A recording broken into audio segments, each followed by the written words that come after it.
Papakita ko lang sa inyo paano titikman yung sobrang init. Nagaling pa sa pressure cooker, di ba? So ayun, napakalambot oh.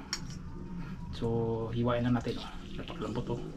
Tumutunog pa eh pag hinihiwa eh. Sobrang init pa kasi eh oh. Oh, di ba? Narinig nyo oh. Sumisingaw. Ayan po, magandang araw po sa ating lahat ano.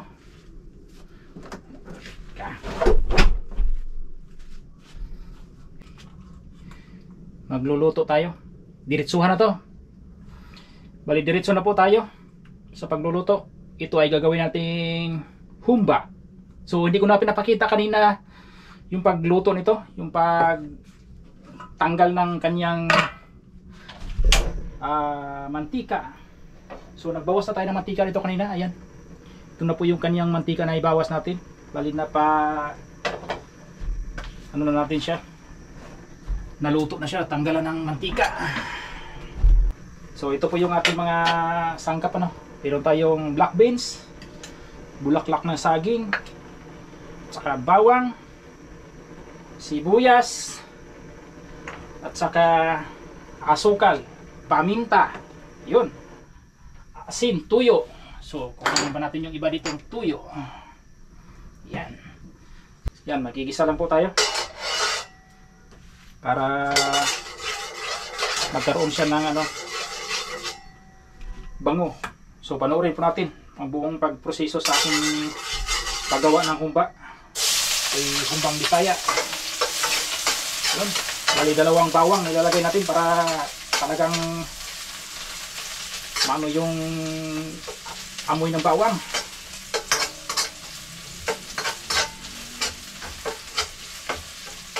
Yan, sunod natin yung sibuyas.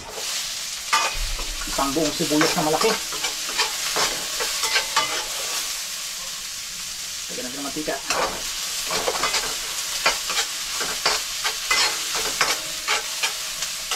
Masyadong malakas yung apoy. Susunog.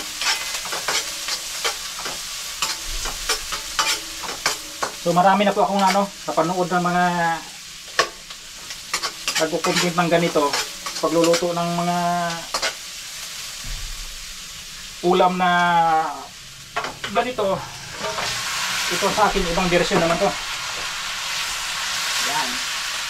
Para hindi na tayo diretso na. So nabawasan na natin, naluto na. So gisan lang siya diretso. Importante kasi sa paggawa ng ganitong ulam, dapat talaga yung taba ng baboy. Ito ay yung pisngi ng baboy dito sa bandang liig, dito. Kaya yun talaga pinaka masarap na ginagawang humba. Yan. Para mabilis yung proseso natin, bawasan natin ng mantika, luto na siya. So gigisa na lang, tapos ilagay natin yung mga sangkap. Yan. Para yung so panglagay na natin to, mga sangkap, black beans. Para diretso na. Saka yung bulaklak ng saging. Yan, panglagay na natin. Sabay na. Sukal. Saka tuyo. Yan, importante talaga tuyo. Kailangan may tuyo. Yan. Para di siya natutuyo. Paminta. Pamintang powder. Yan. At saka paminta na crack. Lagyan din natin. Maraming paminta. At saka pamintang buo. Yan.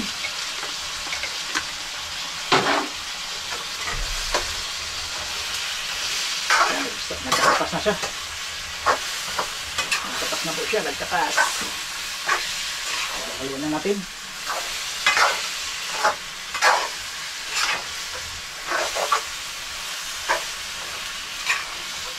Bango. Ilaw pa nga. Babango na. Yan po So kayo, tutubigan natin. Patay ang tubig. Kailangan sabawan. Yan. Ito naman ay palalambutin natin. Para mabilis po ito malambot, so gamitan natin ito ng pressure cooker. So dito natin lulutuin, ililipat po natin. Lipat natin sa pressure cooker. Yeah. Yan. Good, dikit pa ka. Dikit po siya. Para mas mabilis. Sa maubusan kayo ng gas, kakahintay. Dagdagan pa natin ng tubig. Magdagdag pa po tayo ng tubig. Para kung hinahabolan, no? Siya nang nagmamadali. Yan. Kailangan talagang late na. Meron po kong paghatiran nito. Meron po itong order sa akin. May isang salo-salo. Nag-order sa akin ng ganito, kaya papatikin natin yung version natin ng tama na, huwag masyadong marami. Ito pa. Lalamutin pa to eh. Yan. Yan. At saka maglagay tayo ng suka. Lagyan natin kundi suka.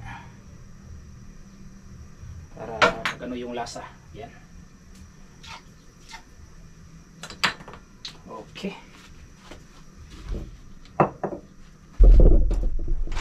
Asin pala. Nakalimutan pa yung asin. Hindi natin nalagyan ng asin kasi importante may asin. Yan. Kunti lang kasi may tuyo. Huwag dumihan.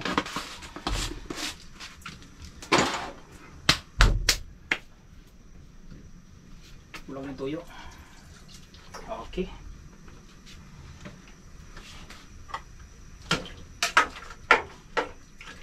So ayan po siya. Tingnan natin. Ayan po. So hindi pa nakulo. Hintayin lang po natin nakulo. Ayan. Takpan lang po muna natin. Hintayin natin na yan ay kumulo.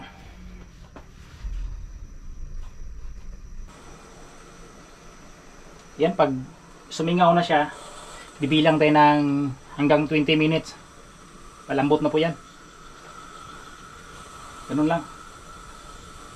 Hintayin na natin na magano na. Ayun, nagsara na siya para dyan na siya umiikot. Medyo may diferensya lang kasi itong pressure cooker ko. May singaw doon sa gilid. Yung kanyang yung gasket. Yung kanyang gasket. Putol po kasi yan eh. Hindi siya kasukat. Kasi yung pinaka original niyang gasket, nasira po yun, kinain ng daga. Tapos binilhan ko naman siya. Ayun, medyo mahaba kaya pinutol ko lang siya. Tapos nilagyan ko siya ng tali ng scotch tape. So okay naman, ayun, may singaw nga lang. Pero pag lumalakas na ang pressure niyan, mawala na yan. Pag nasingaw na siya dito, magsasara na yung dinugtungan ko.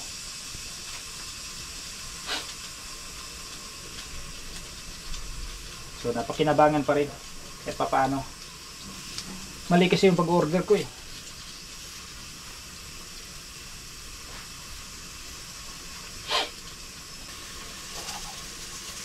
Yan. Bisa na po siyang umiikot. So magbilang tayo ng hanggang 20 minutes. Hanggang 20 minutes lang. Malambot na po yan.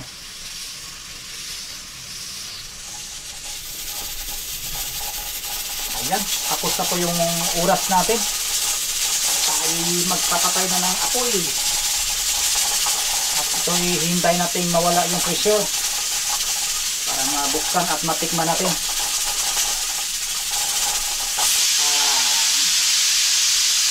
Para mabilis. Singaw na lang natin para mas mabilis. Bango. Amoy pa lang, nagugutom na ako. Ito na po yung makabagong pagluluto talaga. Sa luto talaga ng Bisaya sa probinsya, talagang matagal yun matagal siyang niluluto sa apoy. Eh dito, hindi pwedeng matagalan dahil maubos yung gas natin. Kaya gagamit tayo ng pressure cooker. Ganun lang talaga.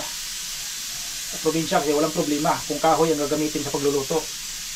Pagluluto ka na kahoy ang gagamitin. Walang problema. Hindi mo iniisip na maubos yung gas. Ang gas natin ngayon ay napakamahal. So tagal oh. Tagal na wala yung pressure. Kailangan kasi ito bumaba to dito, yung pin na to. Pag mababa na yan, so ibig sabihin wala ng pressure. Hintayin natin bumaba, saka natin bubuksan.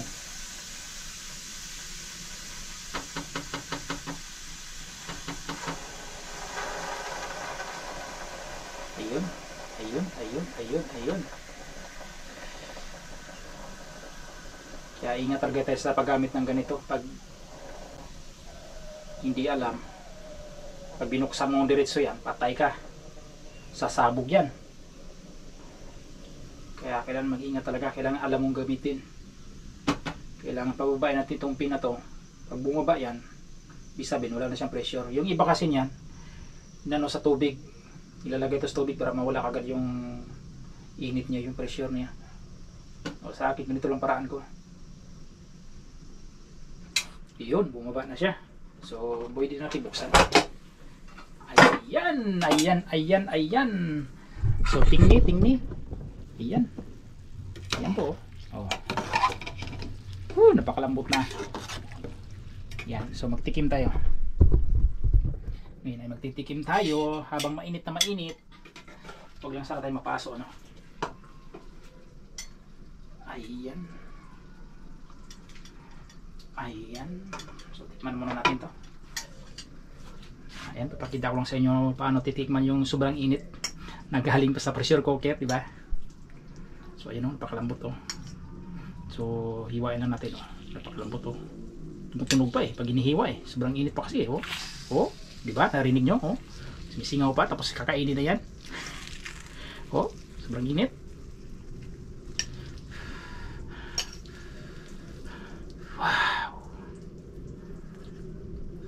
Ito yung aking version ng humba.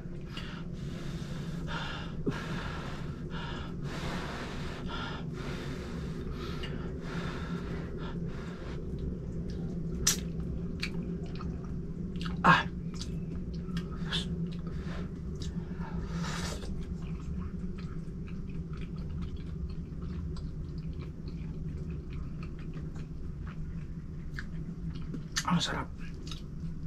So ito kaganda sa ganitong karne. Maganda rin talaga yung karne na nakuha ko.